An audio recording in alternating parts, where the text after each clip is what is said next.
This is Curtis Reed with Pragmatic Agile from the Trenches. I just wanted to respond to an interesting article conversation that I saw. And the question was asked. I'm not sure what the root source, where it came from originally, but the question was asked, can a product owner also perform the duties of the Scrum Master? Basically, do both jobs. And I'm going to allow a fairly well-known coach from LinkedIn and YouTube. We'll look at her responses to this, and then we'll take this apart a little bit and decide whether or not we agree. The trainer and coach's name is Daria, and I've been reading quite a bit of her materials, listening to her videos on YouTube. She's got a great channel, and generally I think her stuff is fantastic. But this particular topic really struck me as being a little bit interesting, and let's just jump right into it. She had been asked the question, can a product owner run the two roles together? After gathering some responses from people, she concludes, yes, it's possible. And she says, one thing that people don't understand is when it comes to roles in Scrum, or anywhere else really, is that you can have a job and multiple roles at the same time. Well, sure, technically. All right. And a role is defining accountability, what you're responsible for, what you need to do. All right. So one person can have multiple roles. Yeah. What's possible is many things, right? You could have 5 different roles. And the way she explains it is she says, think of a small business owner. If they're the face of the company, they do their marketing, they're the content creator, product manager, many other roles. And maybe they can't do everything at 100%. But they have to do the best, because if they abandon one of them, then the company would basically stop. So yeah, you have to be able to do all these things. She says, now think of the Scrum team. And if they have a product owner but no Scrum Master, that's worse than having a product owner who's playing a Scrum Master role. Okay. So then she concludes, yes, it's okay for a product owner to be the Scrum Master. So I thought about that for a little bit, and I read some of the other comments, and I've got some interesting responses from people, and I've taken some of the ideas that they had, and I've combined it into virtual employee Pratap, who's going to respond using AI, and then we'll talk about that right after it's done. I respectfully do not agree with this argument. First of all, the Scrum Master role is a dedicated, full-time role, not a 50% or 80% dedication role. Secondly, if anyone else is performing the role, it comes with biases and other potential issues. I saw a team where an aggressive product owner was performing the Scrum Master role, and he was always pushing people to do more when it was clear that most of the team members had no capacity left. It's not a question of whether the product owner can perform the Scrum Master duties. It's a question of whether it is in the team's best interest for them to do it. What other options are available to the team? I think that those people were onto something. We're going to get into the depth of what they were saying here in just a minute. But there's a difference between the two roles, what they're trying to accomplish, and it's important to make sure that these two things are balanced. Yes, it's true. The Scrum Master job, full-time job. Product owner job, full-time job. Okay? And if anyone's doing that and they're not doing it entirely, you could start creating some issues. That's absolutely true. Okay? The other thing is that people have seen people attempt to do this, and at times the product owners can become somewhat problematic. All right? We're going to explore exactly. I'm going to give you some really good scenarios there. But the other thing I want to point out is that I detected a kind of a false dichotomy in her argument, which is, she says, because you can do several different roles, it's okay to do it. So let's look at it this way.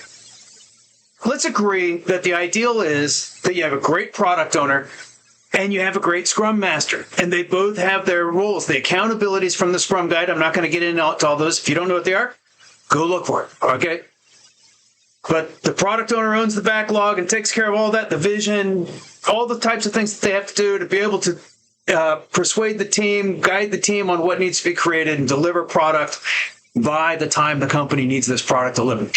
Okay? The Scrum Master helps the product owner, guides the team, coaches the team, eliminates impediments, all that kind of stuff. Facilitates all those meetings. You have two really strong ones, and then you have the team with you, you're in a good situation. So she's saying, imagine how bad it would be if there was no Scrum Master. Yeah, it would be really bad. So she says, therefore, it's acceptable to have the product owner subsume the Scrum Master role as well. But that's a conclusion I'm not sure I can support. It's like saying, if option A is bad and option B is less bad, therefore option B is fine. It's like saying, well, getting stabbed in the heart is really bad, but getting hit in the head with a hammer is less bad, so therefore the hammer to the head is fine. No, I don't want the hammer to the head or the knife in the heart. Neither one of those is good. They're both, shall we say, suboptimal. We don't want it. Why should we have to choose between those two options? Are there no other options? Could you not have a lead developer pick up the role? Could you not have a business analyst pick up the role, or maybe one of the testers? I don't think having the product owner do both roles is the only solution to that problem. And in fact, I think it's probably the worst of the options under most conditions. I'm not going to be absolute. Under most conditions, but not always. As you can see here, Roman Pitchler, a while back, talked about his vision, right, what the product owner does. Plan the release, prepare the product launch, collaborate with the team and the Scrum Master, create the product vision, manage the roadmap, manage the budgets, okay? Works with the customer, internal and external stakeholders, etc. That's a lot on their plate. And in order to be able to do all of this, you've got to remember, a good product owner has to have several characteristics. They have to have knowledge, domain knowledge, product knowledge, agile knowledge, okay? All those skills that I mentioned, they have to have in order to be successful. They have to have the authority to be able to make decisions for the product without having to go through a committee. And they have to have the time to do their duties. Right? Makes sense. Okay. Now, the Scrum Master has some characteristics that they need to have in order to be successful. They have to have some leadership skills. As a Scrum Master, you're going to have to help guide your team to making this continuous improvement decisions, to remove impediments, to modify their processes. Okay? And you're also going to have to be able to show leadership to the product owner. You're not in a passive or a submissive role with the product owner. You need to be helping them, but you may also help to negotiate, all right, some things that the corporation wants may not always align with everything that the product owner wants or needs. Just like the product owner, they need to have the time to do their duties, which is why in a previous video I talked about, no, Scrum Master can't have 5 teams. 1, 2, maybe 3. Maybe 3. Senior one might be able to have 3. And they have to have coaching skills. That's public speaking skills, the ability to explain complex concepts, to be able to persuade people, to ask questions so that you help them to realize, for them to come to the conclusions themselves and buy into the solution, so you're not just telling them what to do. You don't want to be directive. You want to help to bring them along, meet them where they are, and bring them along where they need to go. And you have to help, okay? As you can imagine, that mindset for the Scrum Master is not exactly the one that you have for the product owner. It's rare that they both have. So even from a mindset perspective, you may not get those skills mixed into the same person. So what could possibly go wrong when you begin to have the same person? Well, let's take a look-see. This is going to demonstrate sort of the relationship that normally exists between the 3 roles on the team. You've got the product owner who has the product vision and the direction you need to go, the roadmap, in order to achieve the thing that the organization, the enterprise, the business needs to accomplish. The team has to do the actual coding to build the thing. And then the Scrum Master is working to establish the cadence and the communication and the collaboration and the teamwork that is necessary to accomplish this type of stuff. Not to mention, they also have to facilitate all those Scrum events. The product owner has a natural tendency to want to build the right thing, right? This is the thing we need to build to get out to the customer. And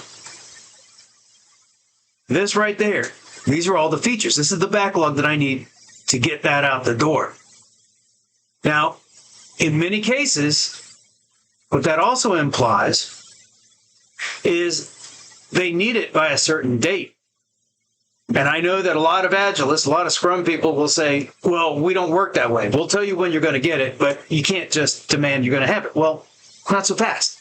Retail organizations, Walmart, Target, and others have the biggest time of the year where most of their business is in November, December, January, right? But mostly it's the Christmas holiday. So a lot of their functionality needs to be out there by that time. So there are definitely dates that they need. Same thing happens with all industries. And we try to work within those dates. But in Agile, what we do is you can't have fixed scope, fixed duration, fixed cost, right? You can't, it doesn't work that way. So we begin to deliver the scope over to the team, and the team looks at the scope, and they also have, by the way, their own backlog of technical enablement work. This might be DevOps or CI/CD work that needs to be worked at the same time they're doing the other feature stuff. And a neutral Scrum Master facilitates the what and the when with the team. All right, and so here's what the product owner wanted. All of this stuff by this date. So they own the why and the what, and they target their when. And then the team comes back and says, well, here's a couple of options for you. If we eliminate these two difficult features right here, and we slice these a little bit thinner, we could probably hit that date that you wanted. If not, we could do all of these, but it'll be way out here.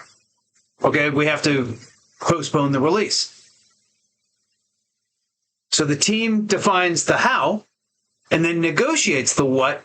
This is the conversation that these three roles have, and the Scrum Master acts as a neutral Switzerland to help them accomplish this thing. What happens when the product owner and the Scrum Master role are together? The product owner essentially begins to subsume the duties of the Scrum Master, but not always fulfill them. Now look, the product owner's knowledge remains the same. Their domain knowledge is the same as they were, but their authority now begins to expand because they have both of the roles combined, and there's no neutral party to help to negotiate. And you may think, oh, that doesn't have to happen. Well, it doesn't have to happen, but by God, it happens. And because the product owner rolls up to the business side and their job security depends upon their ability to deliver product by certain dates, they begin to apply an extraordinary amount of pressure to the team to accomplish this. And the Scrum Master duties, these little things down here, the leadership, the time, and the coaching skills, take a back seat. What does that look like now that we look at that product view?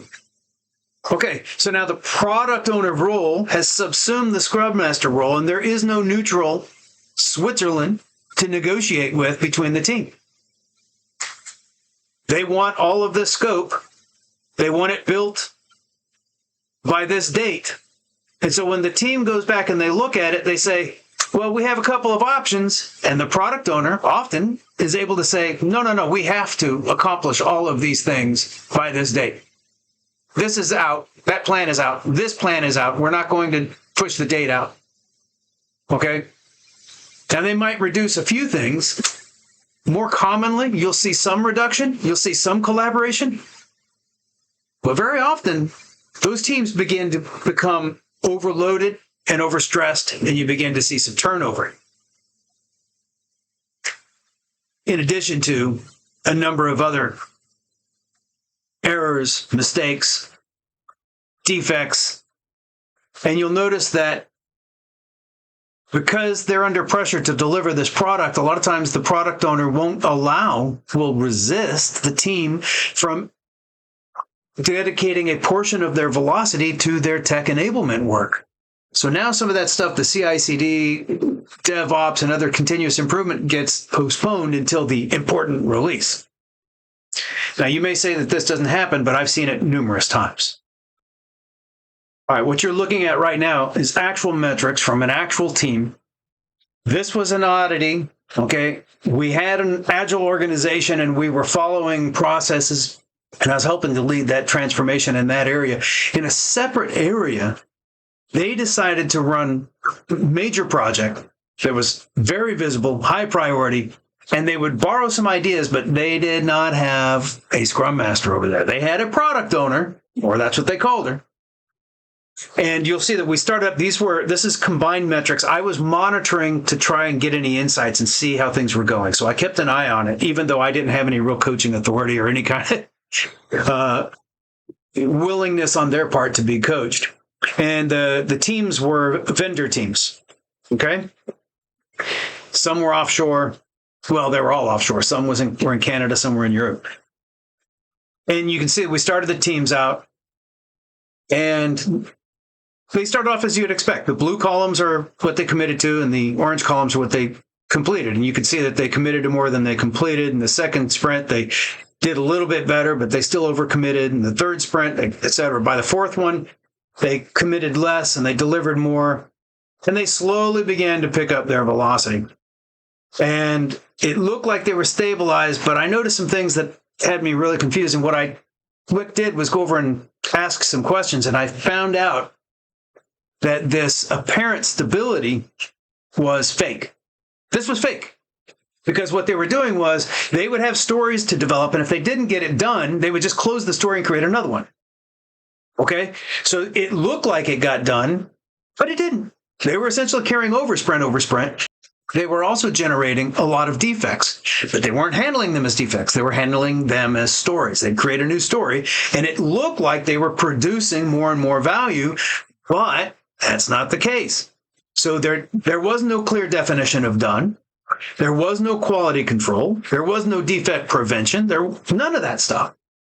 And so once I came over, I got them to finally agree to cleaning this up. All right. The story's done or it's not done. It's either developed, tested, and approved, or it's not done. Don't split it and then create a new one. All right. Just carry it over. Let's see what your commitment versus completion rate actually is. Defects are handled as defects, not as stories. I don't want you bringing that in. I don't want to be confused about, are you actually doing new development or are you fixing something you broke? Okay? And now the product owner started really freaking out because she saw a big release coming, and so she started cramming more work in there.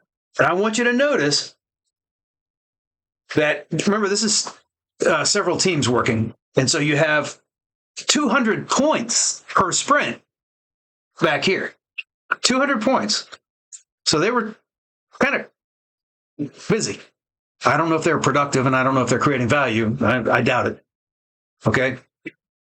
But when she realized they were behind, she started dumping more in there. Now she went to 300 points. She assigned 300 points, and the team did not have the ability to reject it and say, we can't do that. So they just let her do whatever she wanted, and they just said, well, we'll just do what we can. Next sprint, she went to over 400 points, and then 350. You can see what happened here, right? So look, the notion that you can just give all of the control, the product owner and Scrum Master, to any product owner is dangerous. I know some product owners who could run a team without a Scrum Master and they would be marvelous, but they're rare, very rare. Just like very few Scrum Masters are actually team coaches. It takes a long time for them to learn, and very few of them even care to learn, but it takes a long time for them to learn to become a good team coach, right? To be able to help in these types of situations. Very few product owners reach that level. So is it possible for a product owner to do both roles? It is possible. Is it recommendable? Hell no. No. You're asking for all sorts of problems. Even your average decent product owner will begin to struggle once they have both of those roles. Something's going to break. It's not going to work out really well. If you can do anything at all to prevent that, I would do it. I'd rather have a dev lead or a business analyst or a tester at least do that role of the Scrum Master. So, had they had a good Scrum Master, that wouldn't have happened. And afterward, they brought in one of my best Scrum Masters, and she stabilized the ship. But by then, it was kind of a mess. It was ugly. You don't want to be there. So, what did we learn today, boys and girls? It's not advisable. What's possible and what's optimal, two different things. Have a great day. Smash that like